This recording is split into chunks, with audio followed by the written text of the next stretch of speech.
parle beaucoup plus français là, du coup, quelqu'un qui parle bien Swahili, il va se moquer de moi, il va dire, mais, oula, parce que j'ai écouté, il dit, Nico, réalisateur, allez, ok.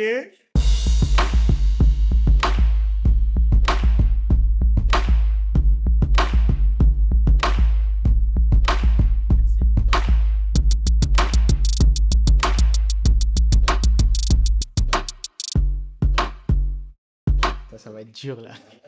Ok. As-tu appris à réaliser de manière indépendante ou as-tu été dans une école de cinéma? Non, j'ai jamais fait une école.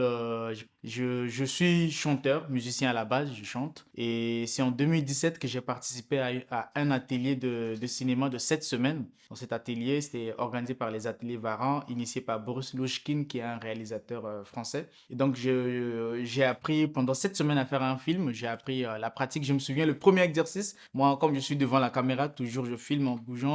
Bah, je vois ceux qui font mes clips, ils bougent. Du coup, j'ai pris la caméra, on m'a montré juste là où il fallait appuyer sur REC. Je vais sur le terrain et je commence à filmer en bougeant. Et on me dit, mais tu filmes comme un cochon, c'est quoi ces images qui bougent? Bon, c'est pas grave, c'est à partir de ces erreurs qu'on m'a appris à me dire, il faut faire des plans fixes, régler l'exposition, tes mises au point.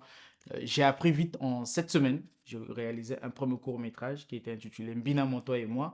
Et aujourd'hui, l'envie de continuer à vivre et à faire du cinéma, je suis dedans avec nous, étudiants, et le prochain Congo Boy.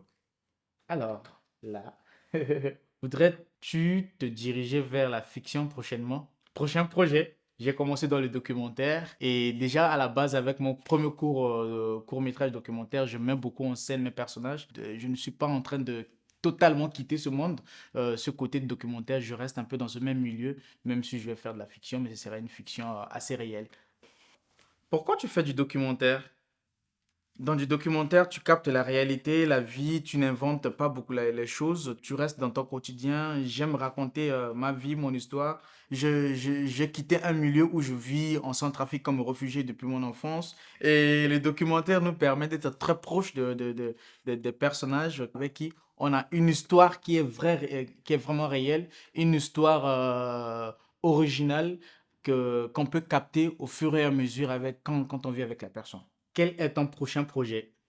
Congo Boy, c'est mon prochain long métrage fiction que je suis en train d'écrire. C'est l'histoire de Robert, un jeune réfugié congolais qui, avec ses parents, ont fui la guerre au Congo et qui se retrouve en Centrafrique. Et les parents veulent plutôt que Robert puisse faire les études de médecine, alors que Robert, lui, veut faire la musique. Et le pays va être ensombré par la guerre et les parents vont tout faire pour quitter la RCA pour trouver des passeports. Arrivés à la frontière, ils vont être arrêtés. Ils vont se retrouver en prison et Robert va gagner un concours de slam et c'est cet argent qui va lui permettre de libérer ses parents.